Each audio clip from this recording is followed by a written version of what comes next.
Hello, everyone, and welcome to this Ruby live event. This is Chef Ken Rubin, and we're going to have a hour-long session for Chef Office Hours, open QA, available to all of our students across all of our courses. So this is one of the most fun things I get to do with Ruby. It's a direct way I can connect with all of the students that we have out there in various courses. Plant-based courses, professional cook certification courses, forks over knives, of course. So it's a really fun time for me, and it's a simple process for you if you've never joined us to ask a question. Simply type your question in that top right-hand box right next to where you see me speaking. That goes into a back-end moderation queue, so we have a quick look at it before we publish it. And then when you do see your question published, when you have a look at it, give it a quick heart if it's a question that you are interested in having answered more quickly. Today, we're going to take just about an hour. I know we've had previous office hours go a little bit longer than that, but we're going to take an hour, and it might mean that we only get to the questions that are the most popular or the most hearted. So definitely want to make sure we get to those questions. Without further ado, I'm going to just jump right in. If we don't have a chance to get to your question, or if there's a question that I feel might be better addressed more personally, I'll let you know, and there's always ways to connect with us directly to get that kind of support. But the first question coming in is from Anne. She's got a question about veggie stock. She says, I love a big list of items I can keep in the freezer for future veggie stock while veggie prepping. Is there a lesson specific to this? What shouldn't go in there? Carrot peels, onion roots and peels, pepper stems, leek ends. Great question. So I think the larger framing around, saving odds and ends, things that are tops and bottoms or scraps of vegetables, those are going to primarily be things to support or bolster any sort of veggie stock making that you're gonna do. I never depend solely on those things because I never have enough volume to make really, really flavorful stocks. I produce stock at least every week, sometimes twice a week, depending on volume. And it's like anything else. The more flavor you put into it, the more you get out of it. So I always save those scraps, but use them in addition to my standard stock making. Now, and in terms of those specific things, you mentioned carrot peels. Perfectly fine. Those are great. Those are going to add some color, some sweetness, obviously some of that carrot flavor. Onion roots and peels are perfectly fine as long as they're clean. Sometimes there's some debris or soil on them, so just make sure you give it a rinse. Those also add some color. Onion peels will add a little bit of a golden hue to things. I wouldn't go overboard on that. They're not going to add a tremendous amount of flavor and maybe some like bitterness potentially. But what I would say is, use those because you don't want to waste it. You don't want to just have something that gets dumped. Leek ends, same thing. Great thing to use. Things like peppers or cruciferous vegetables. For me, those fall into a category where I wouldn't exclude them, but you wouldn't want your veggie stock to be too heavily skewed towards those things. Peppers in particular, if they're green peppers, can give off just a bit of a kind of a strong flavor that's not contributing much to the overall flavor of the stock, or can easily become out of balance. Red peppers, because of their sweetness, are a little bit easier to work with. Again, don't exclude them, and just think about the balance that you're striking by including some of those things. I think for me with stock, I'm always thinking about kind of those standard items that I know I'm going to be using a lot versus those other outlier items.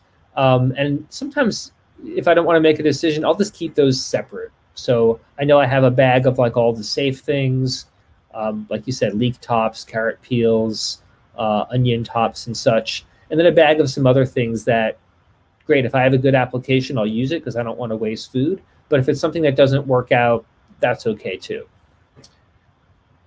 Next question here. What vegetables stay well in the freezer without becoming mushy? I would say when it comes to vegetable storage, many vegetables really benefit prior to freezing to go through some sort of a quick cooking process, a par cooking process. If you just take raw veggies and you put them, directly into the freezer, sometimes just because of the freezing process, the cells can erupt and you can get just a lot of transformation of that raw ingredient so that it does become soggy or excessively watery, while cooking or while thawing. So I'll say that, if you have the ability to par cook, veggies like green beans, that's going to be beneficial, I think, for the freezing and the reheating process. I'll also say that a lot of things just do really well going straight from a frozen to a cooked state without that thawing process. Sometimes the thawing in itself can be the thing that kind of robs the food of its life and its texture and those sorts of things. But I would say by and large, things that do well, in terms of freezing are going to be, a wide range of vegetables, everything from green beans to any of the root vegetables, carrots, parsnips, things like sweet potato or butternut squash will also freeze really, really well. Next question here. Can you give some advice on successfully photographing our dishes when submitting assignments? I feel like all my photos are heavily shadowed or lighting is just not great.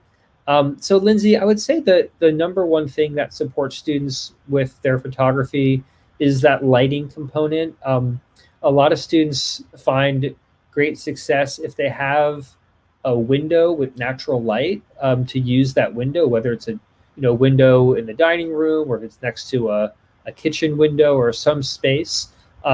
Realizing that not everyone has that option, the best thing is just to make sure you have some light that might be both overhead and also side light, and that will help with some of your shadows. If you're just working with overhead light, it could be that the shadow is being cast directly over where you're trying to take that picture. So maybe step back a little bit, even a little bit of a different angle, so you're still overhead but on some angle. Those things might help. I would just say, lighting is the big thing. Sometimes just changing your body position can also help with that lighting component, and making sure that you're close enough into the food as well. Sometimes we get images where it's a plate on a table and the table occupies half of the frame or more of the frame than what's really needed. We just really want to see your food as well as we can, so our chefs can actually grade you. For Lindsay C's question of photography, try to locate a place where light is directly overhead. Do not hold the camera directly overhead because your arm will cast a shadow. So yeah, great comments there. Just having a little bit offset can help, and having light, in multiple places so you have that possibility for light coming in the side is useful as well. Next question coming in from Deborah. Any questions on how to keep cooked veggies warm so they do not continue to cook? I'm especially thinking of broccoli. It either gets cold very fast or gets overcooked if covered waiting to be served. Perhaps it's a problem I have. So I would say that, properly cooking vegetables and timing vegetables is, one of those things that just takes some practice, so a little bit of extra planning. I know, for instance, that it's the very last thing I typically want to do if I'm steaming broccoli or doing some kind of a quick cooking method on something like that. Number one, it will, if you're just letting it sit in that same hot vessel, it will just continue to cook almost at the same rate that it was during that cooking period. So like leaving broccoli in a steamer basket, for instance, with all that hot water steaming would be a good, good way to overcook that broccoli. One thing that people do is they could par cook broccoli and then right before service, do a quick steam or a quick plunge into simmering water as a way to refresh and reheat. That's more of like an a la minute style. Otherwise, I think it just comes down to kind of the menu planning and the sequence of the meal, knowing that if you have some starchy component, that's going to be a lot more resilient and less likely to feel overcooked or have any issues around that than some, green vegetable that might be very much more sensitive, let's say, in terms of time and temperature and holding. But yeah, certainly I wouldn't leave it on the heat source or in the oven or someplace where you're going to have that same degree of heat. Really, if you can hold something in that 140 to 160 range, you're going to be perfectly fine, having that food really feel hot still on your plate versus in a 350 or 400 degree oven, let's say. Next question coming in here from Beverly: how do I make a solid vegan cheese? A lot of the plant-based cheeses that we have on Rouxbe are, I would say, in that category of more spreadable type cheeses. There's a really amazing macadamia cheese that is firm, but really ultimately spreadable. None of the cheeses that we really have within our courses recreate any sort of a block cheese or something where you're going to slice like a big piece of the cheese and it's going to act like a block cheese, like a big piece of cheddar or something like that. There are ways to make those cheeses. Typically they involve using not just whatever your base ingredient is, could be ground nuts or ground seeds or some combination of things, but oftentimes some other, it might be a starch or some other, filler to help create that structure so that it's more easily sliceable and either less in that creamy or less in that crumbly type texture range. There really needs to be something to almost hold it together more than what, a lot of those ingredients would naturally allow for. So very good question there. Next question coming in from Sharon. I have trouble digesting many grains and legumes. Do you know how to keep away the bloat, gas, and cramping that comes with eating them? I've tried rinsing them as well as soaking, no avail. Even rolled oats give me grief. Gosh, Sharon, I might, if I were you, I might be, interested in speaking with a healthcare professional about some of these things. Certainly some legumes and grains might cause some amount of discomfort for people, but what I've experienced and what I've, been observing over the last 20 plus years is that people who adopt those diets, who just kind of stick with it, will eventually find the ones that work for them. They might find that, lentils or certain types of beans work better for them over others, or certain types of grains don't work great and others are better, or that the soaking or rinsing really helps, or that it's more about combinations of foods and other things they might be eating as well. But, you might speak to a healthcare professional just to see if there's not some other underlying, concern around digestion or things that might be going on, just that are, be preventing you from enjoying some of those foods. Things like oats are pretty well tolerated by most people, given that they're broken down partially already. But that would be my suggestion. Kelly has a question here. I typically buy my produce, wash it, and bag it on the day of purchase. I keep my fruit on the counter in a large bowl. It's usually eaten in a couple of days. I'm wondering if by doing these things, I am maintaining the nutritional value of food. Yeah, Kelly, I mean, what you described is very much what I do, what I've done for a long time. I try to buy produce as regularly as I can. I also tend to overbuy, knowing that I'm going to take some things and turn it into a dish that I might not even eat fresh, but might turn straight into a stock or a soup or something that gets frozen for a later time. So I could just pull out a stock from the freezer or some other pre-made meal from the freezer. So I think that, what you're doing is sound. Leaving things out on the countertop is perfectly fine, especially in a whole form. I mean, that was the way food, of course, has been stored for forever before there was refrigeration. So I wouldn't have any issues at all around that. I think the most important thing is that it sounds like you developed a strategy that allows you to really enjoy an abundance of fruits and vegetables without having to worry about managing too much around spoilage and things like that. That's the biggest thing I think for people is having a good eye on where things are, managing what's about to go and what's still underripe or steady and those sorts of things. Because it's just a huge shame to have to toss away something that would have been perfectly good a day or two ago because of it just getting a little bit too old. Next question here. Hello, Chef Rubin. Is there a correct way to cut veggies and roots in order to preserve their natural properties? Whether you consume them raw or cooked, is it best to break veggies such as kale or other leafy greens into pieces, or to cut them?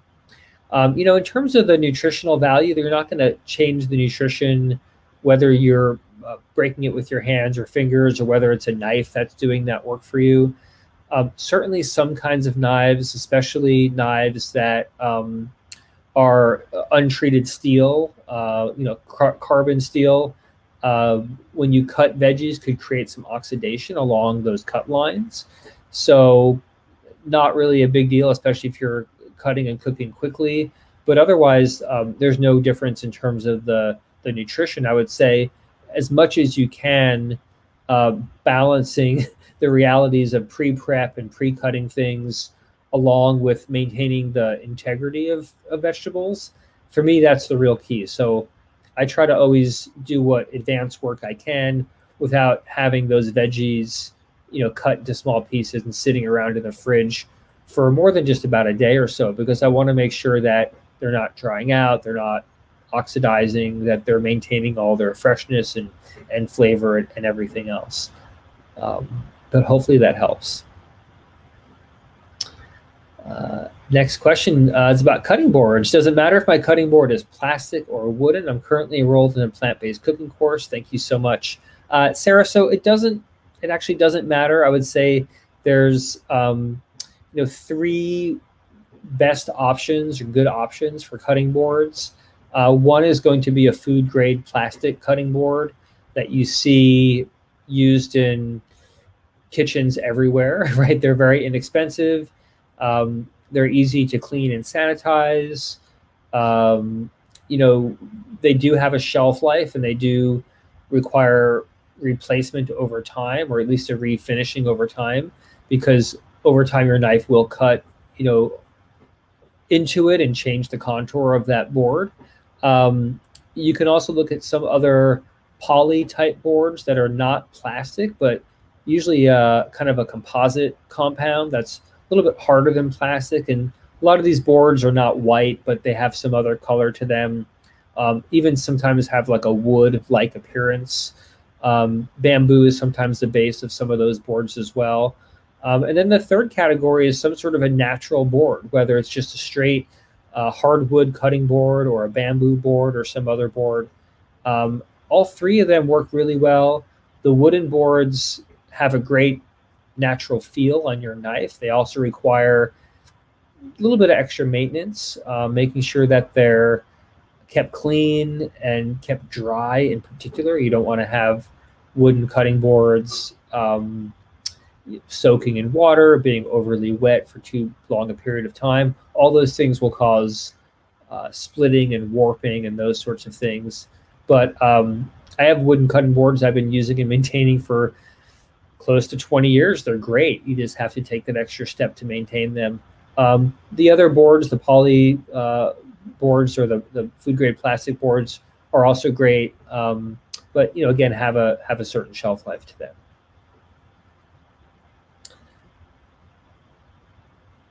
Next question: what is the alternative to using a non-stick pan when cooking without oil because of Teflon coating? So, in many of our courses, when we teach no oil cooking in a pan, everything from like how to caramelize onions with no oil, or a no oil saute type method. If you can get a non-stick that doesn't have Teflon, there are lots of safer alternative type non-stick coatings that have gone through a lot of different new technologies that are a lot safer than previous technologies. But we teach on just a quality stainless steel pan. The big, kind of pivot point for people learning this is the technique of properly heating the pan. That is going to be the part that really helps with creating a natural nonstick, with creating that sense of kind of control or like fluidity with the food in the pan. But still a different technique than using oil. Certainly the nonstick is the easiest route, but the concern with some of those coatings is evident.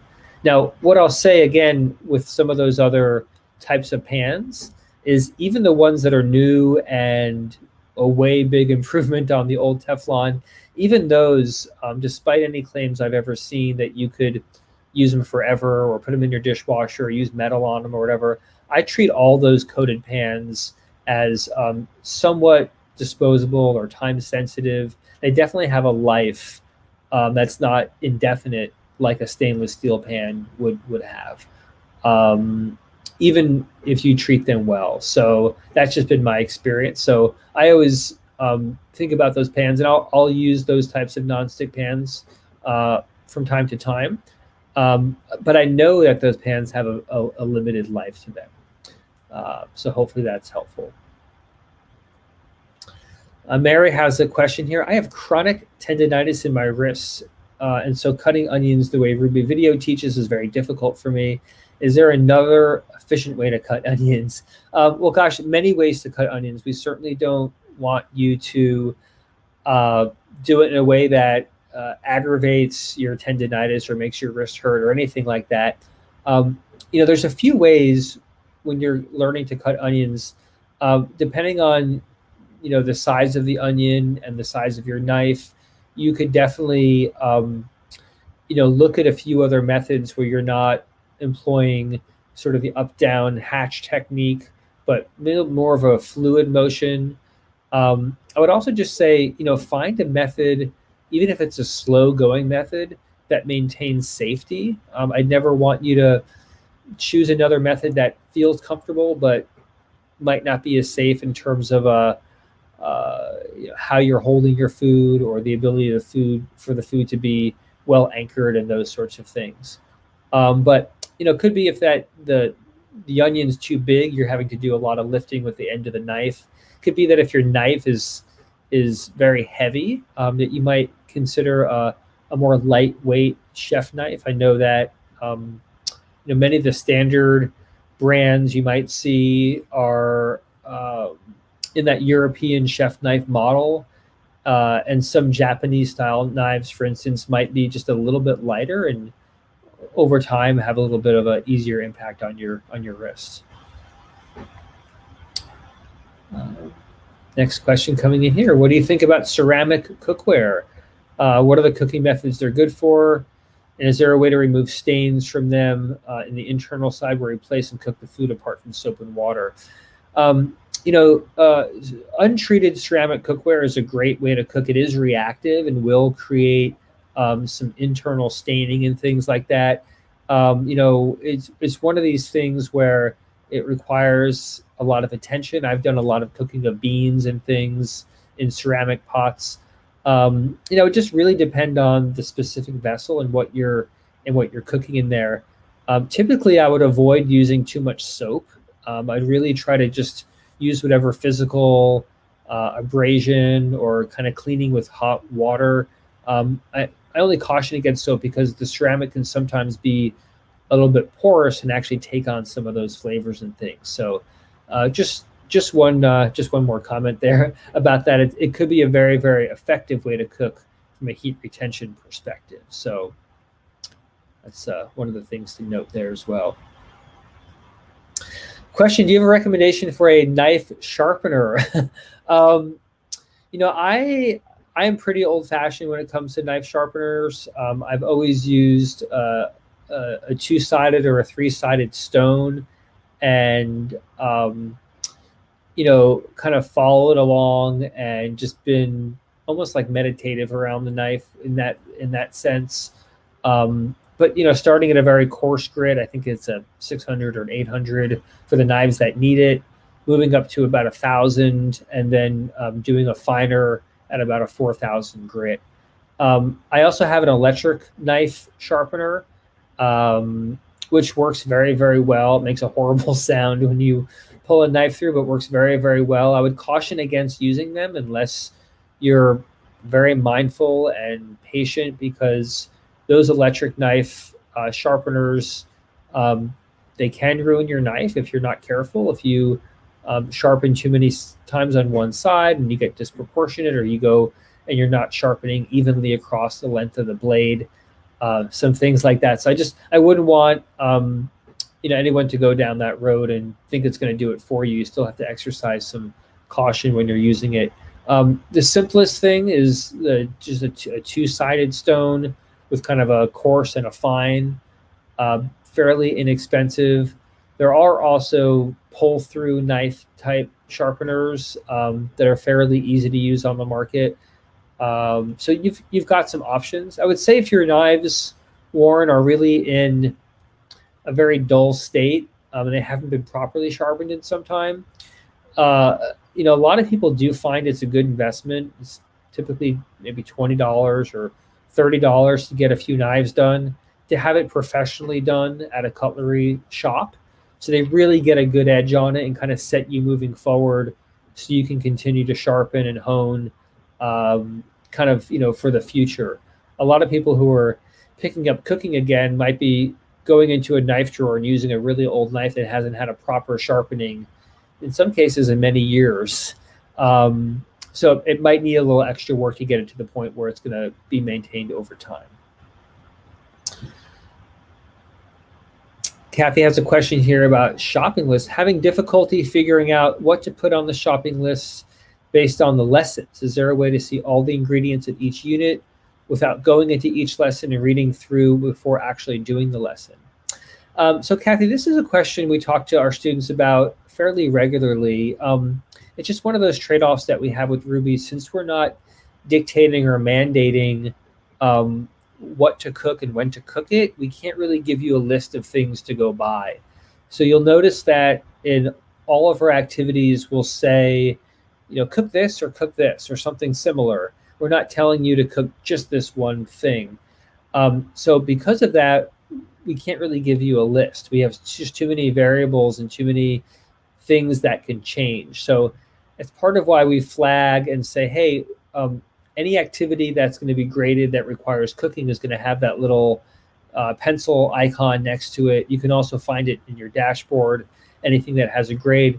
And we just really recommend, being fluid in the course, jumping ahead and saying, wow, I've got a really busy week ahead of me, but I think by Friday I can get to this cooking activity. And that cooking activity is about roasting, and I can either roast squash, carrots, Brussels sprouts, or something else. I already have squash, so I don't even need anything. Or if you need to go buy something, you'll get a sense of the sorts of things on that list. I wish I had a better answer that we could predict what you wanted to cook and when, but we don't want to give you a list that will then be something you're not interested in cooking when you actually get to that task. Next question here from Susan. In an upcoming task, I noted ingredients that will be needed to complete the cooking task. Can you tell me what is fruit paste and where I could get it? It looked like apple butter in the video. So there should actually be a link to a fruit paste recipe, Susan. If you're not seeing a link to the recipe itself, please do email us directly. We'll be sure to fix that in the course.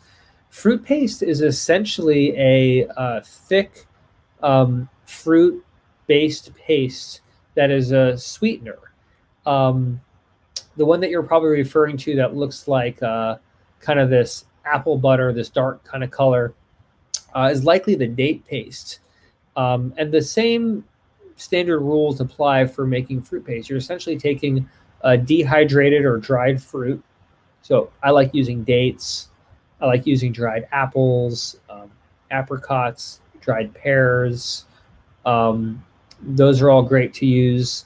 You're essentially rehydrating those and then blending them with just enough water to maintain that thick consistency. And that's something that gets used as a swap out in recipes. As a sweetener, you can actually thin that down and make sweet syrups and things out of that using, basically a thick version that you thin out with some water. So those are all great to add to drizzle on things, or like in a oatmeal bowl or things like that. But it's a really simple process. So just soaking those dried fruits, letting them plump, and then in a Vitamix with, again, just enough of that soaking liquid to make it spin and be very, very thick, to make that paste. And they're just delicious. They're very, very sweet. And the good thing about them, of course, is that they're made from a whole food, from real fruit. Next question. What can I use as an alternative to salt when cooking for a salt-free diet? So the question here around salt is really getting at this other bigger thing around, making food taste good and making food and the flavors pop and having a lot of interest. So when people are eating the food, they really enjoy it, that they're getting those sensations that makes the food taste dynamic and interesting, and all those things that salt can certainly help with. But for people who are on salt-free or on a restricted sodium diet, there are a lot of tricks to use to improve the overall flavor, to give more appeal, to kind of make your mouth happy, right? To go, wow, that's really delicious, and I'm not missing the salinity, that extra salt.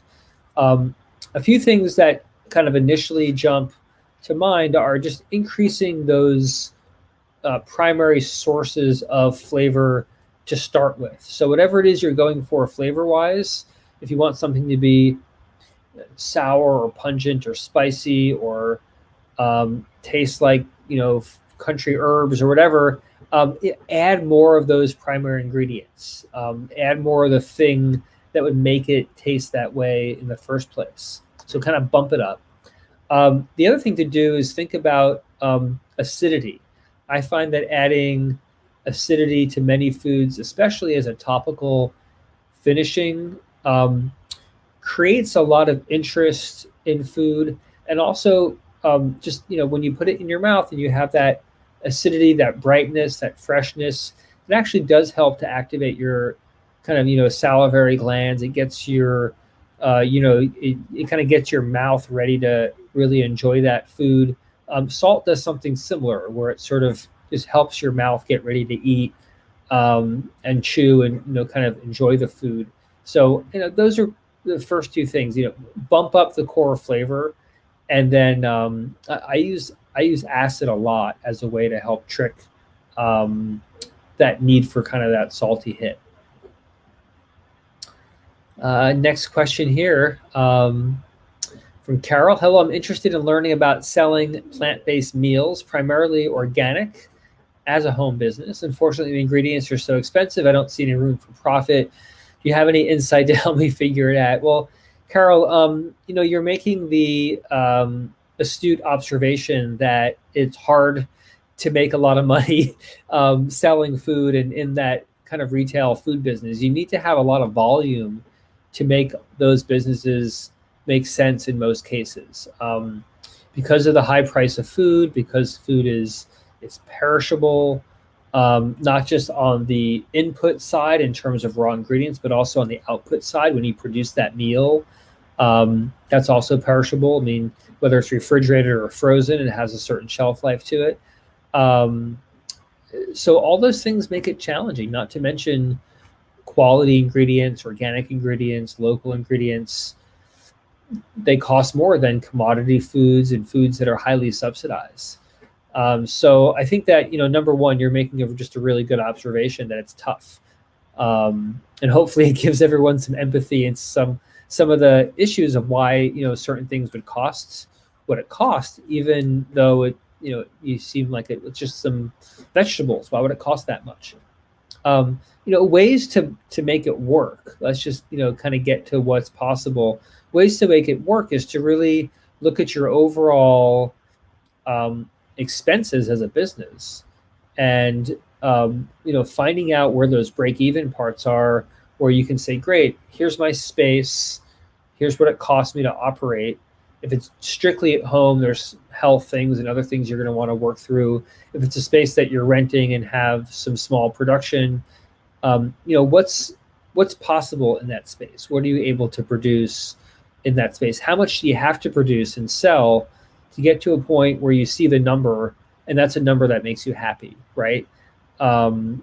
It's really hard to get there on onesies, twosies, and to have a few people signing up. You need to really think about it in terms of dozens and subscriptions and businesses buying into it, and those sorts of things. But certainly from a business perspective, food will occupy a larger portion of the overall expense on that equation. Again, depending on volume, that's a really big driver. Next question, how do you decide when to stop when part cooking vegetables? It really depends on your personal preference and what texture and what experience you want from food. When I'm part cooking vegetables, either for freezing or to make the secondary cooking go a lot faster, I typically only part cook for a very short period of time. It depends on the vegetable. If it's like a starchy vegetable or a root vegetable, it'll be longer, of course. But for something like asparagus or green beans, or something else that's a little bit more tender like that, I'll probably just parboil and part cook for maybe 60 seconds or 90 seconds. You can even just steam it for that long, 60 seconds or 90 seconds, and then go through a rapid chilling. If you don't want to do a plunge in an ice bath, you can take those veggies and just put them on a sheet tray so that they're not submerged in any liquid and that they're basically evaporating through steam, all that heat. But that would be my suggestion. Just do it for as long as you need. It also depends on what that secondary cooking is going to look like, what you have in store, what your intent is for that as well. Chef Rubin, when making seitan loaves, how much kneading is necessary? My seitan came out tough. Any tips on developing a pleasant meat-like texture? So Chris, seitan's a little tricky. My experience working with seitan has always reminded me of the incredible absorption power capacity that seitan has to really take liquid in. So my own personal approach to working with seitan is to make that kind of seitan dough, that matrix, that mixture, almost as wet as you can and still be able to handle it. So if it's really, really dry and really, really dense, and you cook it, unless it's really in a moist environment or it's small, it's going to be tough. It's not going to have all that penetrative power to make the tempeh, chewy but toothsome and not tough or rubbery or just overly dense. You want to have some texture to it. You want to have some air incorporated into it. That's what's going to help make it interesting and palatable versus just some really big, dense, loaf. So, it doesn't require a ton of kneading just to come together, but really hydration and packing it full of flavor is going to be the more important piece at that stage.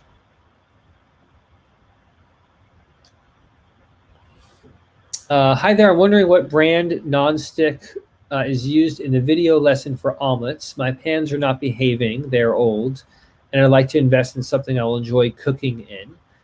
The pans in the video look like they handle well. So, Catherine, I'm not sure which omelet videos you're referring to. We have a few, but I would say that they're probably fairly standard pans. We didn't go and get anything unusual or super high end in terms of the particular pans that we're using in those lessons. So they should be something available at standard kitchen, kind of houseware stores.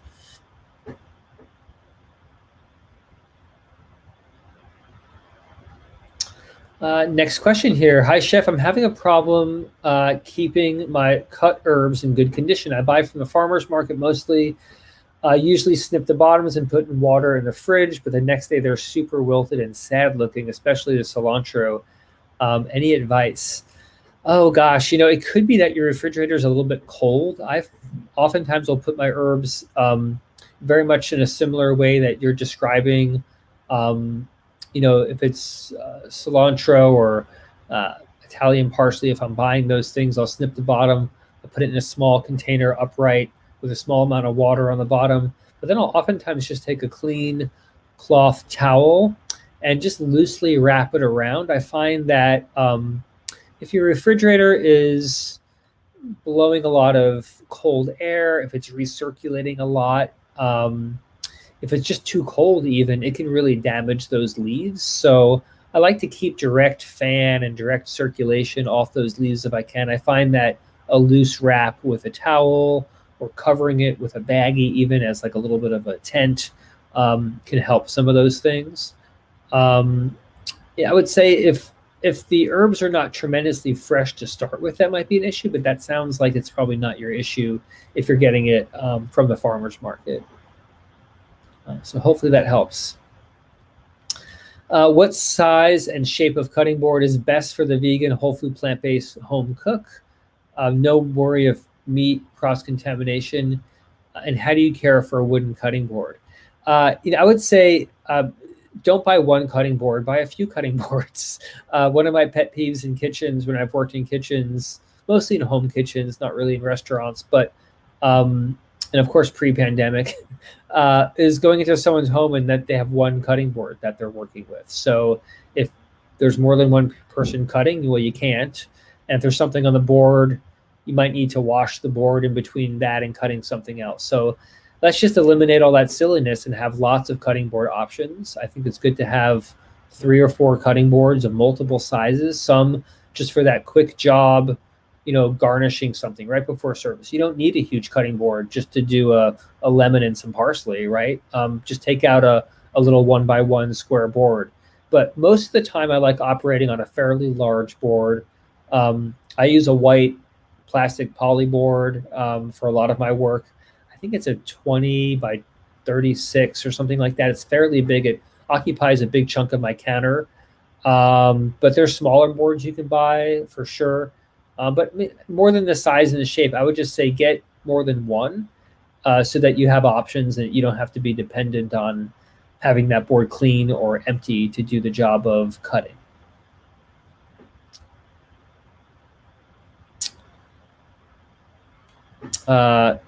Question here or a comment for Sharon. Asafoetida is used in Indian cooking to help with this problem. This is getting back to the problem of gas and bloating.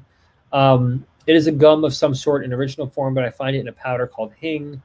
Her husband has, Donna Lee's saying that her husband has South Asian roots, which is how she knows. So hing or asafoetida is a common ingredient used in Indian cuisine and Pakistani cuisine, especially in the South, where you see less use of onion and garlic. But the hing actually has a similar, somewhat oniony or sulfuric type flavor. So it has been used medicinally for alleviation of gas. I will say that it is a very strong, pronounced flavor ingredient. So if you're new to it, you want to approach it cautiously because a very small amount will flavor your dish, and too much will make your dish taste like nothing but hing. Which would not be a great thing. So it has to be used in moderation, and it does have a particular resinous or pungent type aroma, which is delicious, but not to be overly used, let's just say. I'll also add that, similarly, there are herbs like epazote in Mexican cuisine that have similar, anti-gas, anti-bloating type effects.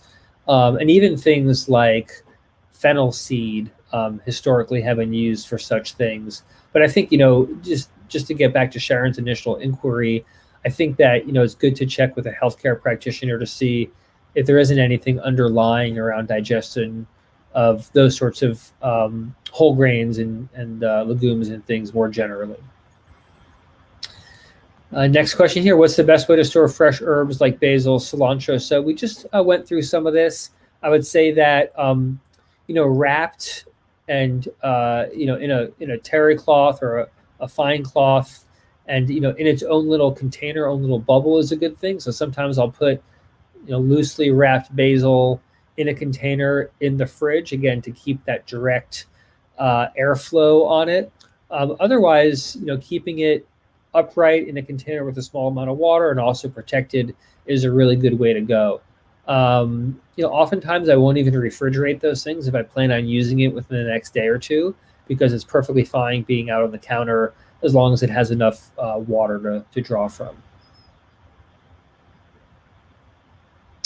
If you already have been diagnosed with IBS, does that mean a whole food plant-based diet won't work? I've tried adding things gradually, but still have gas issues. So I would really talk to your healthcare professional about that. I think absolutely people who have IBS can be supported by a whole food plant-based diet. It's just really more a matter of the pacing and the timing and the approach that you're taking and the combinations of foods. But I think being under the care of a healthcare practitioner to help you work through some of those things would be important.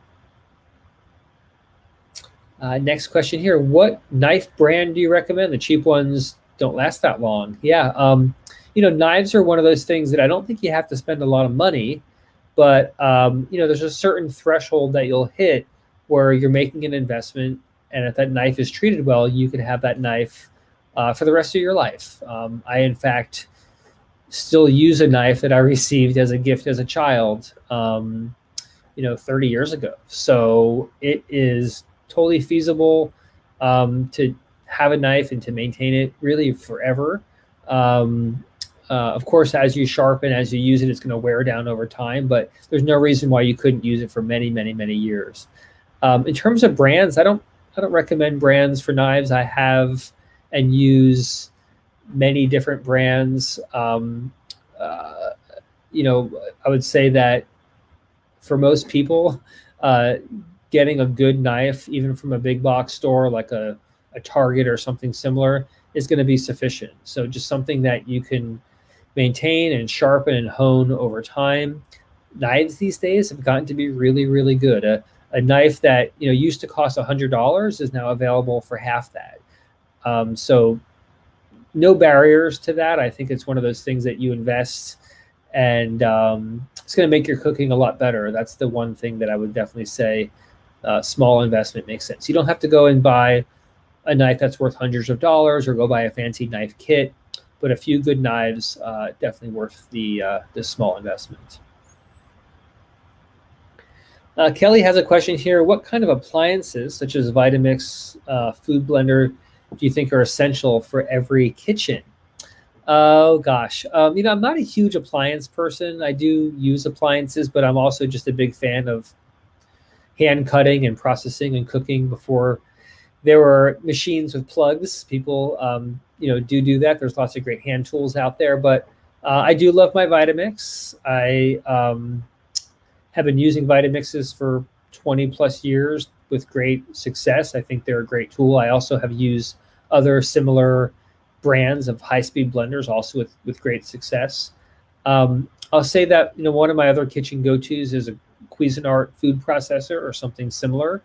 I grew up with Cuisinarts in the house and just always had them and used them for making purees and other sorts of jobs that aren't as appropriate for a blender, maybe thicker things, purees like hummus and things that are thicker versus dressings and things like that might be thinner.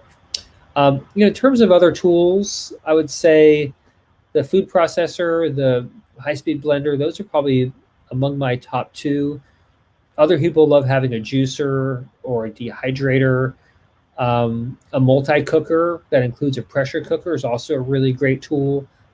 Instant Pot has definitely made that popular, and I think that for the $60 or whatever those cost these days, they are an amazing tool for pressure cooking, slow cooking, all different sorts of things in that device. They're incredibly safe, they're easy to use, easy to clean, and so on. But other than that, I wouldn't say you need to go and get some long list of things to be successful. I always kind of go back to what my grandmother had in her kitchen, and with a little bit of extra time and some elbow grease, you can, chop, dice, puree, shred, grate, do all those things by hand. So also part of the fun of cooking, I think, sometimes. Next question here. Are stainless steel pans and other cookware good for any type of preparation that is of any cooking method apart from frying? Yeah, Laura, one of the great things about a good stainless steel pan is you can do anything in it. You can use it for pan frying. You can use it in the oven for roasting vegetables in. You could use it for any number of things. It's just a great indestructible cooking surface with a handle. So, don't be put off that it's a round shape. I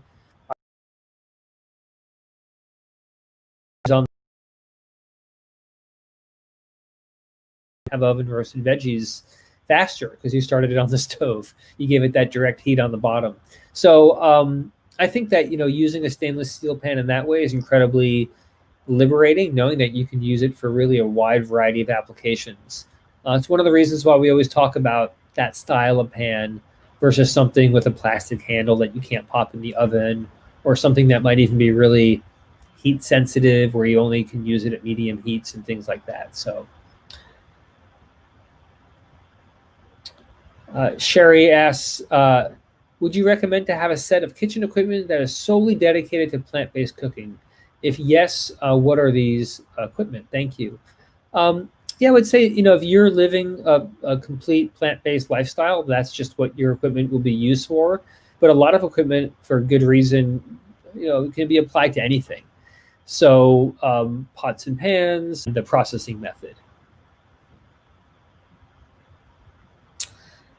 Some great questions coming in here. It looks like we just have about 5 more minutes before we have to wrap up. So I'm going to get to just the last few here that seem to be popular. Again, thank you for these great questions. Sue has a question here. Is there a way to save the Rouxbe course I bought as an app on my smartphone?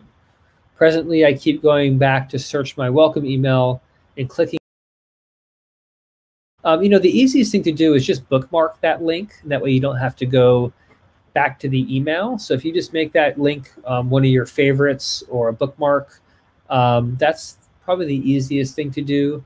Rouxbe doesn't exist in the course form in an app.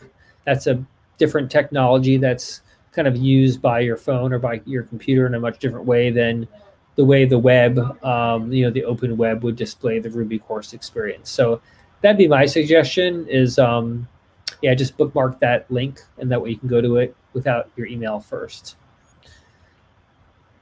Next question from Laura. I've recently started the Pro Plant-Based Certification course. I'm trying to plan in order to stay on track. I've divided the number of tasks by week, but since the duration of different tasks can vary, I'm not sure it's enough. Any tips?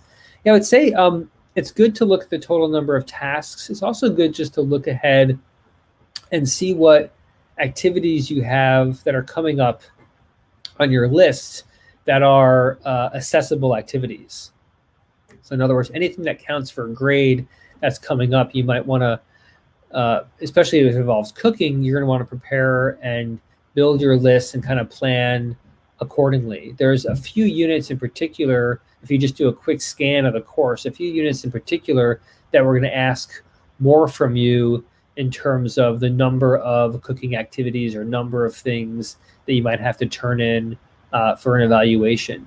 But if you have any questions, Laura, about pacing or sequence or any of those things, you can reach out to our customer service team, our support team.